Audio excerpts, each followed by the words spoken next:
This is tying back, what we're doing today is tying back to what we did last class. So in general, we're going to fill in our blanks quickly here. Taylor polynomials can be a good approximation for a function near a particular value of x. That's what we discovered last time. The longer we make the Taylor polynomial, the longer it stays close to the curve. Okay. Now, eventually that gets kind of counterproductive because a super, super long approximation just makes things very slow. So why would we even use that? So we kind of have to balance using long ones that give us great accuracy and short ones that make our work go faster. Okay. So the higher the degree of the Taylor polynomial, the larger the interval over which it fits the function closely. Now, this ties back to something that we talked about in the first half, which is called error, right? We're going to see that the second part of this in a day or two is going to include error. How far off is it from this? Okay. So a Taylor series can be thought of as an infinite Taylor polynomial for f of x at x equals c. So essentially, when we go to Taylor series rather than Taylor polynomials, this just includes the dot, dot, dot at the end. This continues infinitely, or you could write it in summation notation, the way we've been doing in the first half. All right. I'm going to let you fill in your blanks quick, and then we shall go. All right, so a couple things to write in your boxes for you. The Taylor series centered at x equals c has the formula. This should look kind of familiar to us, except with the dot, dot, dot, we go out and continue.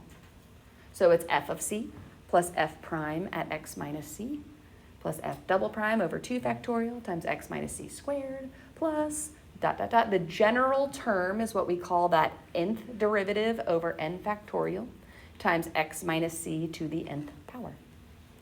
However, this, because it is infinite, has a dot, dot, dot continuing out endlessly. Okay. And what did we learn last class? If c is 0, we call this specifically what? Maclaurin. Okay. Because it continues infinitely, like I said, we can do this in summation notation, which is what you see there at the end. It is the sum of the general term, which basically says we're adding them all up. So what you see a lot of with this is finding the Taylor series for a certain type centered at a certain number. They will often say give the first several terms and then the general term. So you want to write that nth term out. All right, so let's review what we talked about last class. What do we need in order to help ourselves write a Taylor polynomial or a Taylor series first? Derivatives. First, I need derivatives, yes? Okay. Now, because we have to write a general term, we're often going to be looking for patterns so that we can do that general derivative. So if I start this off, we know the general form of this, since it's centered at 2, is going to be f of 2 plus f prime at 2 times x minus 2 times f double prime, dot, dot, dot, dot, dot, yes? Which means I need to start finding myself some derivatives.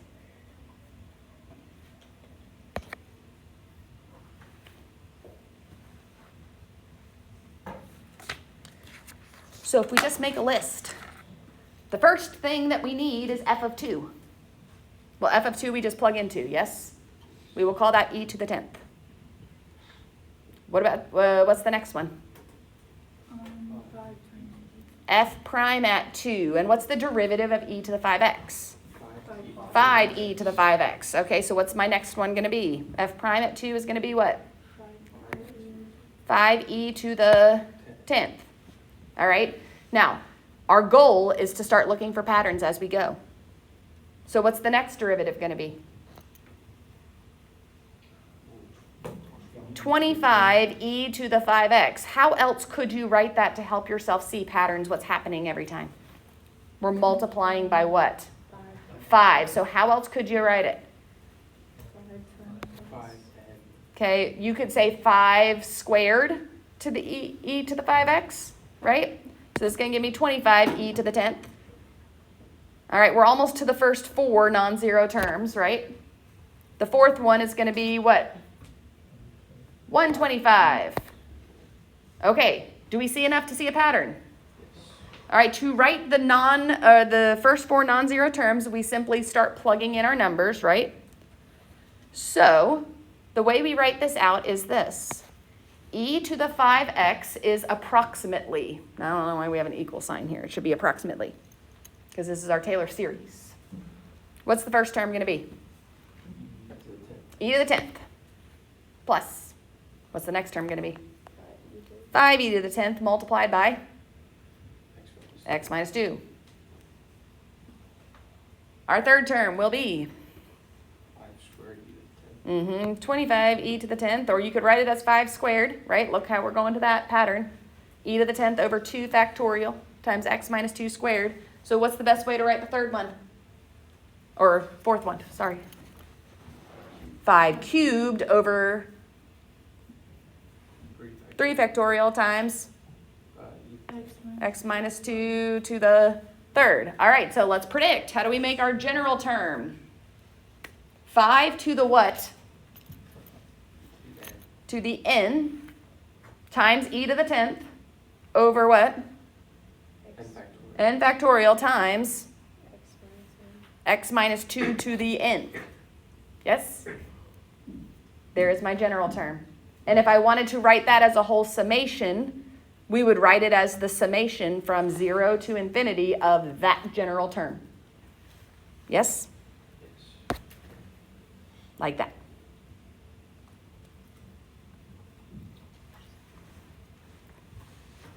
Questions about that process?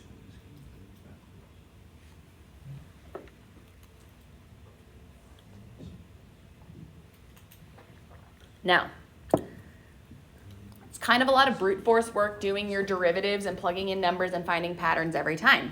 There are several series that are very incredibly common, that it makes it to the point that we would like to know them, okay?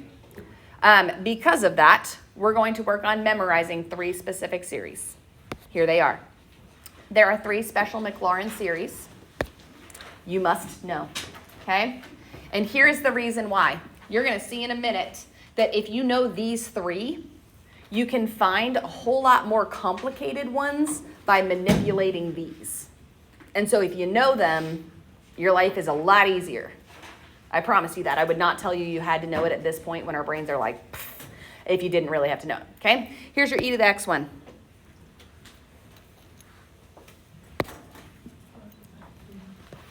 So your e to the x1 is a very straightforward series. It includes every single value the whole way out simply with just higher powers of x's.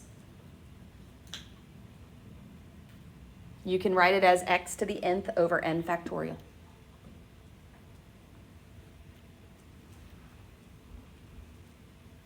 And basically sine and cosine are kind of a subset of this. Sine includes all the odd terms. So it skips any even terms. It skips the first one that has like the 0 power, and it skips every even term. So what do you think cosine does? Skips the odd terms.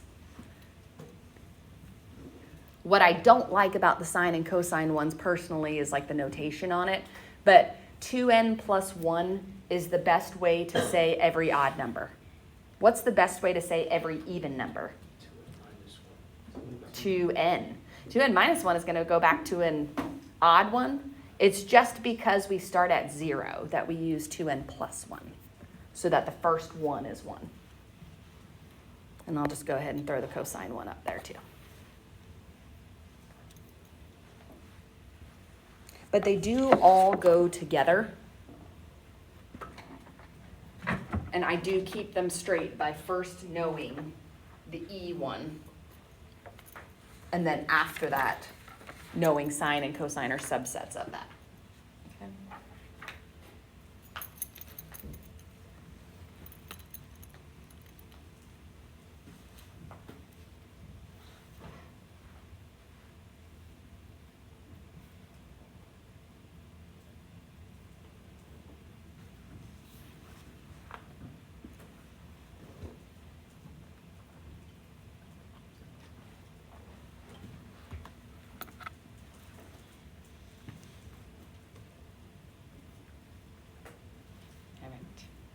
Ready to fill in more blanks here? The rest of it flows out of this. Everything else.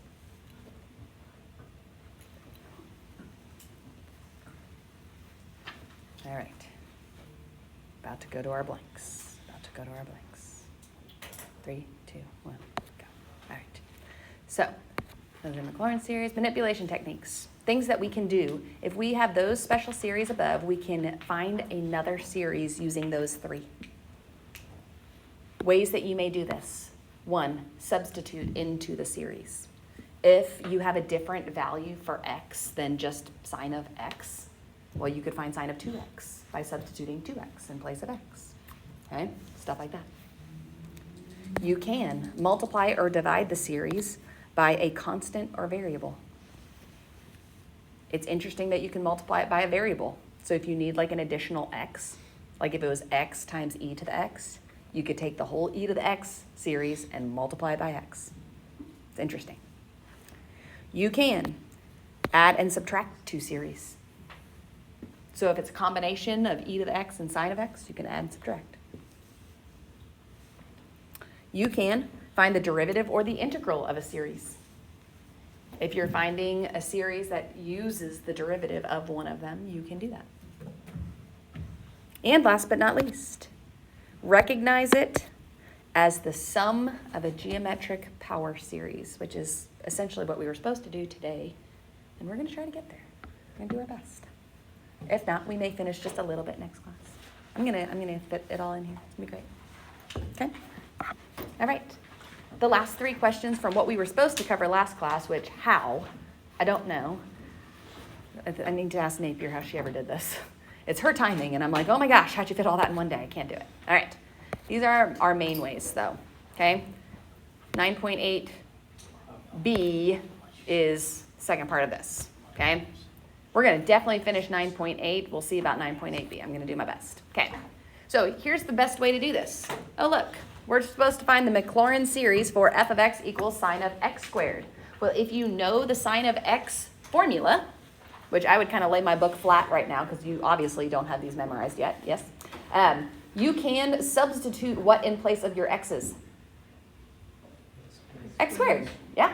So if the sine of x formula usually starts with just x, now it's going to start with x squared, right? So this is our normal sine of x formula. The first term's now going to become x squared, right?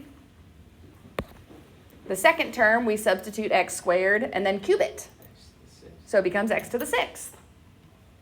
The third one, we substitute x squared and then take it to the 5th power. So it becomes x to the 10th. And then we substitute x squared in place of the x and we take it to the 7th power and it becomes x to the 14th. And it will always say how many non-zero terms you need to go. So this one says 4. So we go to those. We also would like the general term. So we do have to think about that. If I substitute in place of that x in the general term and x squared, what do you do with your exponents? Multiply. It's going to become x to the what?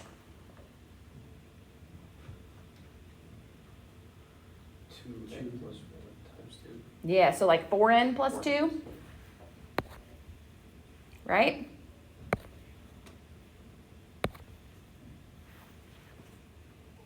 Yes? And that is it. So if you know your sine 1, without finding any derivatives, without plugging things into that Taylor series formula, you can quickly pull out the sine of x squared one. Okay? If I haven't convinced you yet, we're about to see this next. X cosine x. Which one do you think we should manipulate that one? Cosine. What are we doing though? Yeah, we're multiplying everything by x. We are not substituting this time because it is still cosine of x, but we're just taking that whole series and we're multiplying it by another x. So our cosine series is the evens, yes?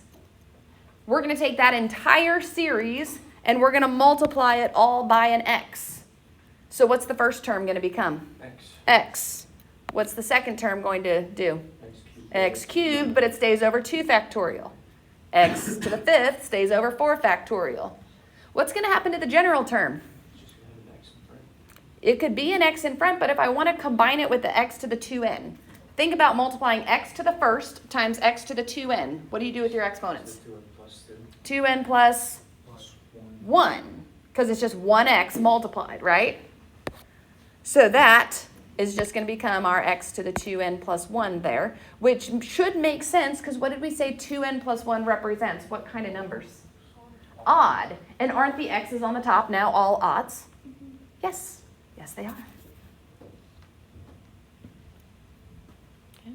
Now, if you're not convinced that memorizing those three is easier, think about doing it the long way. If f of x is x times cosine x, how would you have to find the first derivative? or product rule. Product rule. That produces two things, which then need another product rule, and so on the whole way down. And also, what do you think the chances are of finding a pattern to get the general term? I think the chances are pretty low. I would not be seeing that pattern. That would not be pretty for me. I admit that. So these, to me, if you know these three, make life a lot easier. Okay? The third one there takes a little bit of extra manipulation. What do you see within this one? Division and addition. Do we know e to the x? Yes. Yes, we know e to the x. Would it be pretty easy to find e to the negative x? Yeah, what do? You're substituting in place of x a what? A negative x. What's that going to do to this? Is everything going to be negative? Oh, No, because if you square a negative, it stays positive. So which terms are going to change to be negative? The odd terms only. So e to the negative x would look something like this.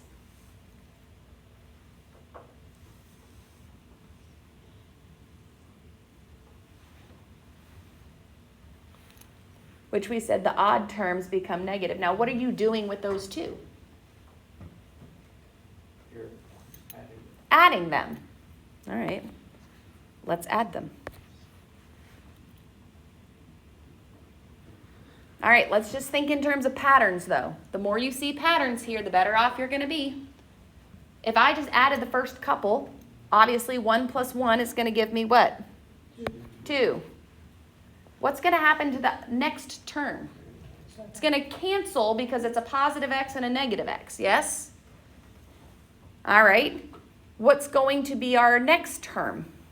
2x squared over 2. 2x squared over 2, which is really just 2x x squared. Yeah, 2x squared, and it will cancel. So 2x squared over 2 factorial, we can call it that, but it's going to cancel here.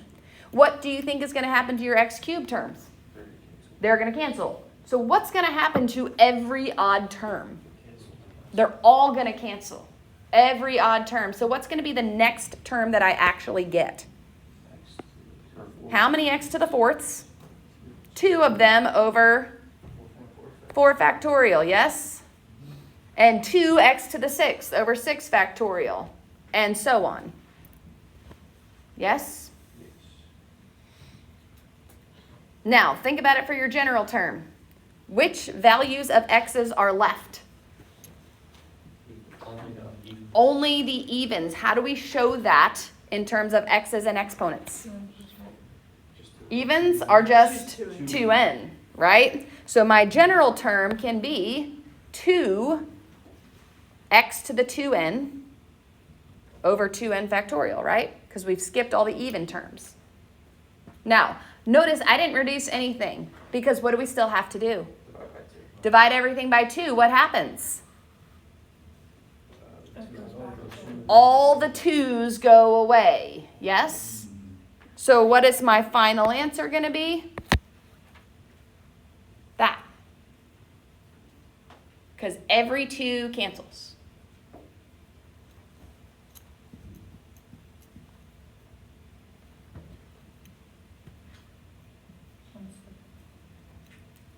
Are we okay with that?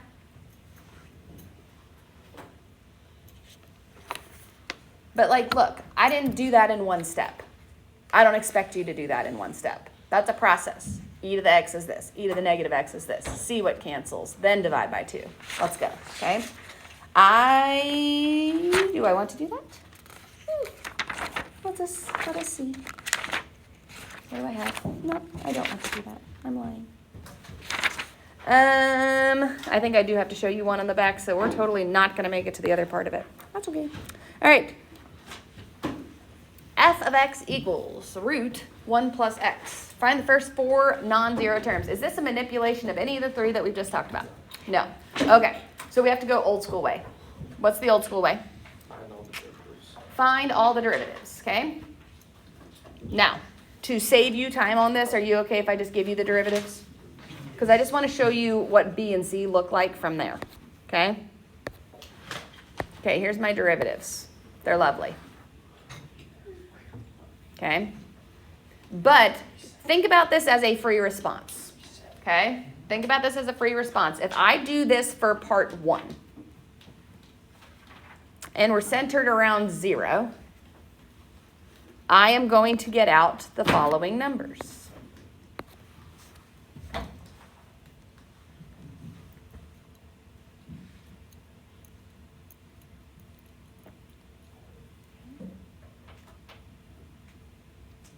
Which gives me that series. Now, I shortcutted that because we've talked about this process. You guys can take derivatives. Okay.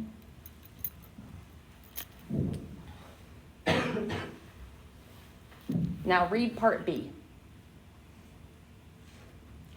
Use the results found in part A to find the first 4 non-zero terms about x equals 0 for g of x equals the root of 1 plus x cubed. Well, what did we just learn how to do? Substitute. What are you substituting? What's going in place of x from part A? X cubed. So even though we learned how to substitute originally from sine x, e to the x, cosine x, you can do this when you write other ones. Free responses can go here a lot.